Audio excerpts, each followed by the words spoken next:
1 year ago today, everyone's favorite show, Secret Invasion, was released. Adapting the iconic comic event of the same name, it was one of the most talked about Marvel projects and is widely considered to be the best in the MCU. Hold on, sorry? I'm getting word that it's actually considered one of the worst? Oh wow, people really hated this show. What's that? They did what in the finale?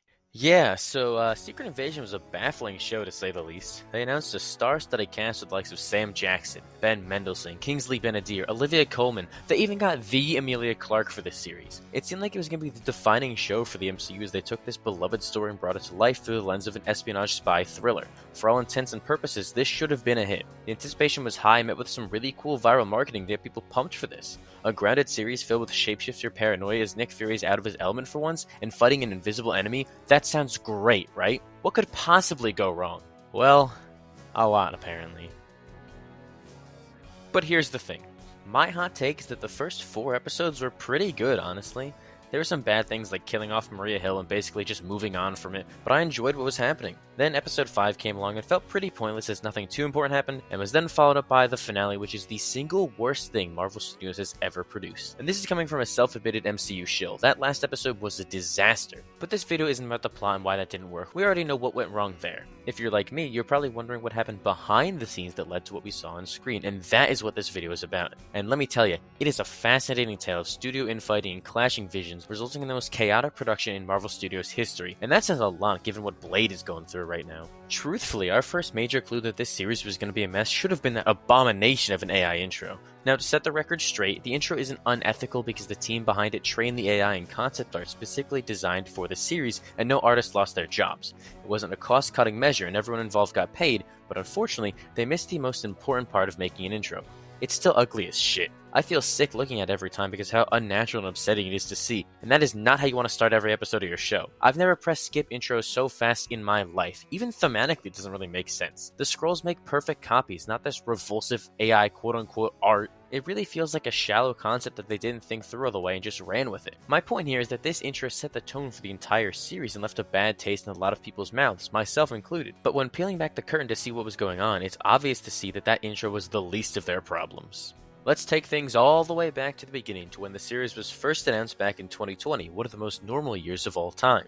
Kyle Bradstreet, a writer and executive producer on the Emmy Award-winning series Mr. Robot, was brought on board to write the show. Now, I'm not going to lie to you, I've never seen Mr. Robot, but I've only heard incredible things, so even I knew at the time that this was a huge get. He seemed like someone who'd be able to bring some real depth to the story with how the MCU wanted to adapt it, and there's a lot of potential what he could have cooked up. Unfortunately for us though, we'll never get the chance to see his original vision of the series. About a year into the show's development, Bradstreet was abruptly replaced as Marvel decided on a different vision for the series. They decided to start over and take things in a completely different direction with new writer Brian Tucker. This meant that they threw away a lot of the show's original premise and had even less time to work on the series. It's unclear exactly when, but Tucker was brought on to rewrite the series only a few months before filming began. And I don't envy him at all because that seems like an impossible task, but deadlines had to be met and he did the best that he could. This right here is the turning point of the series' development.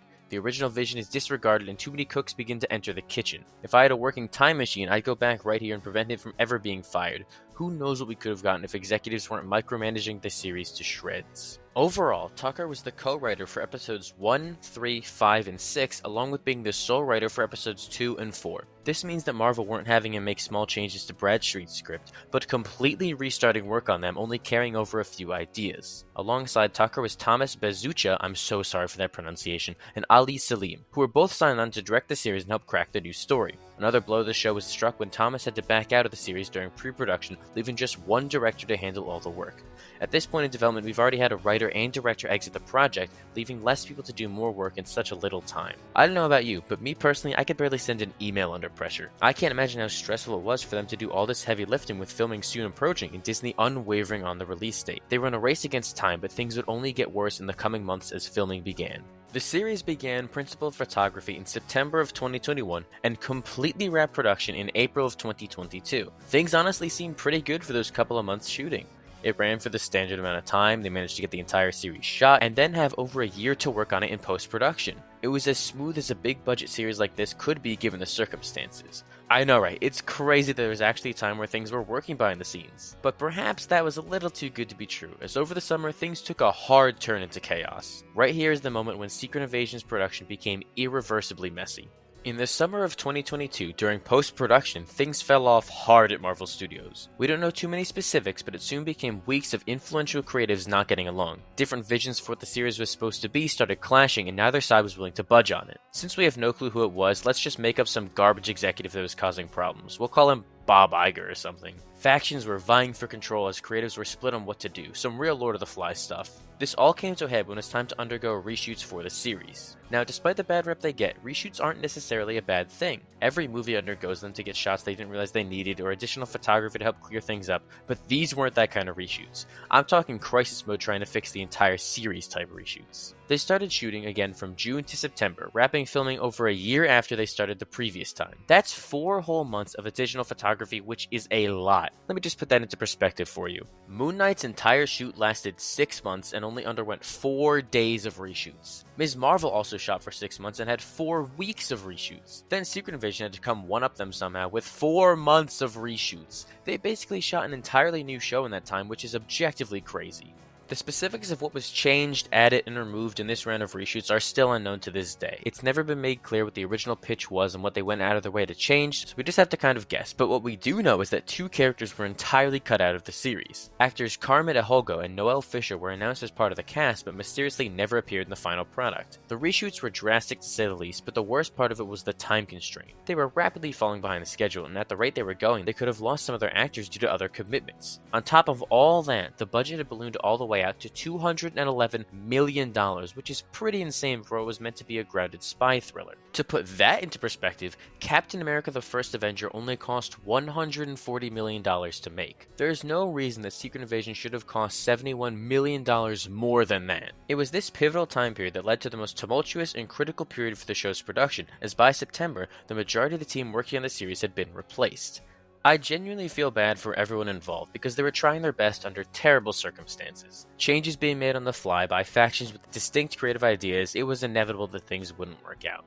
I feel for them, and none of this is on the thousands of people who brought this show to life. Everything falls on the high-level executives who put them in that position. It goes without saying that when you don't have someone steering the ship, you're bound to run into some problems. In this case, Secret Invasion had 2 people pulling at the wheel, arguing over which direction to turn as they crashed headfirst into an iceberg. And the boat they were sailing on had every piece replaced during the voyage, like the ship of Theseus. Did the series even represent the original pitch anymore? Had too much changed as people vied for creative power? Did that Theseus metaphor make sense? It's hard to say, but obvious to see the effects that had on the final product. What resulted was 2 different shows Frankenstein together into the mess we saw on screen. Frustratingly short episodes that they didn't have much footage to work with, entire character arcs cut short as plotlines were rushed through in the new drafts of the script. Even the Super Skrulls come out of nowhere as they get thrown in at the last second and are terribly overpowered. It's as if someone didn't have faith in the grounded story they set up and threw in a big CGI battle to try and end things with a bang, but ended up with a whimper. The truth is, though, Secret Invasion was a victim of circumstance. If the show was put into production today, I think the result would be a much more impactful and interesting series that handled the story correctly.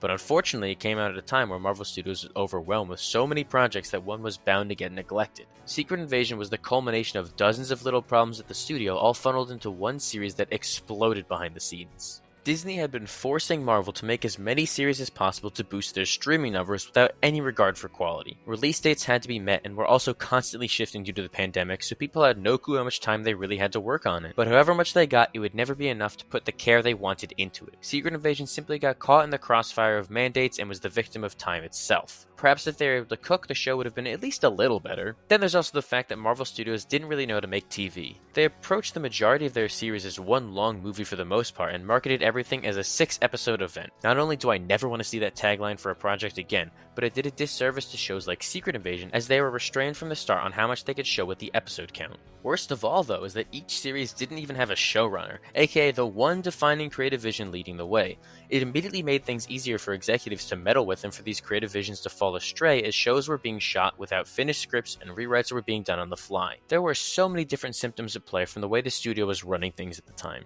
The series was always going to be handcuffed from the start without the proper structure and time they needed. It's obvious to us now, and it should have been to them years ago, but something needed to change. Secret Invasion has been the wake-up call for both Marvel Studios and Disney. The ruthless critical feedback the series received finally loosened the restrictions on the studio, and we've immediately started seeing the effects of it. Take a look at Daredevil Born Again, for example. That series was going to be a mess, and that's coming from a hardcore Daredevil fan. So what did Marvel do? They took things back to square one. They hired a showrunner, they reshot what wasn't working in the series with the time and care needed to make the show work. Now you have the actors involved happy with their final product in a series that looks to be one of Marvel's best. They're such simple changes, but I'm glad they finally realized how effective they can be. The MCU is going to outlast us all, so they might as well be given the time they need to cook up something special. It only took an absolute train wreck for Disney to reach these obvious conclusions. With where we are now, I genuinely think that Marvel is about to enter a new boom period that rivals that of the Infinity Saga. They've learned their lessons from Secret Invasion and now can do things how they used to when there wasn't constant pressure being applied to them. It may just be the optimist in me, but I'm a lot more hopeful for the future of Marvel television. Also, it's very easy for me to say this with the benefit of hindsight, but I don't even think that a series has enough time to do the Secret Invasion story justice. If I could just shift into pitch mode for a second, I think the best way they could have done this story is to dedicate an entire chapter of the MCU to it. Phase 4 should have been all about Secret Invasion. Hey, look at that, another title card. It's like a video inside the video. Instead of taking a complex story and squeezing it into 6 episodes, then just moving on like nothing ever happened, you stretch it out over the entire phase and let the story breathe in the background. Have characters get replaced or revealed as scrolls and post-credit scenes to build anticipation and tie things together before the big event. Honestly, they could have even kept a series there to drive the narrative forward, but just have it be called Fury or something. That project can catch the audience up with the scrolls and do the heavy lifting to set up the conflict before we get to what we've all been waiting for. Avengers Secret Invasion. An entire movie following up a series and a handful of teases would be more than enough time to get the story across and give us the global consequences that the show was missing. Plus, you can actually bring in the Avengers here to make the stakes feel real and dangerous in this full-on paranoid Skrull thriller. It's also an opportunity to assemble the next generation of the Avengers before Secret Wars, which is definitely needed right now. That way you can have enough time to do the story justice along with addressing other problems like the saga not feeling connected enough and going so long without seeing these characters again. It's a bunch of wins across the board and could have been a really fun way to kick off this next era of the MCU in a post-Endgame world. I don't think I'm a great writer or anything, but I'm confident in saying that outline would be much better than what we got. Me personally, I think we all should just pretend the series didn't happen. Strike from the canon, move on with our lives. What Secret Invasion show? I don't know what you're talking about. Secret Invasion was no doubt the most disappointed I've ever been as a Marvel fan. What should have been the defining show in the MCU ended up being a series where Nick Fury arrived on Earth, made things infinitely worse, and then just left without any resolution. It was a disaster, and after looking into it, an unfortunate inevitability. With the conditions that the creative team were working under, it was never going to work out the way they intended. Too many cooks in the kitchen with different creative visions vying for control. The foundation the series was built on was cracked from the start. They did the best that they could given the circumstance, but you can only do so well when everything is working against you. While the show may not have delivered in the way we were all hoping, at the very least some positive changes come out of it. The necessary evil that was this wake-up call is going to teach Marvel some important lessons and get things back on track for the better. Thank you all for watching. This is a much different video than I usually make, but for the past year I haven't been able to stop thinking about how insane this show is and had to dive deep into trying to figure out where things went wrong. I try and stay as positive as possible on this channel since there's way too much negativity on this site, so consider this a one-off video essay. Enjoy me being a hater while you still can. Unless you want to see more videos like this, then make sure to let me know down in the comments below along with what you thought of Secret Invasion. Don't forget to like and subscribe for more superhero videos every week. If you don't do it, then every MCU movie and show is about to end with a CGI Super Skrull fight, and we can't have that, can we? But it'll be all your fault, so you know what to do.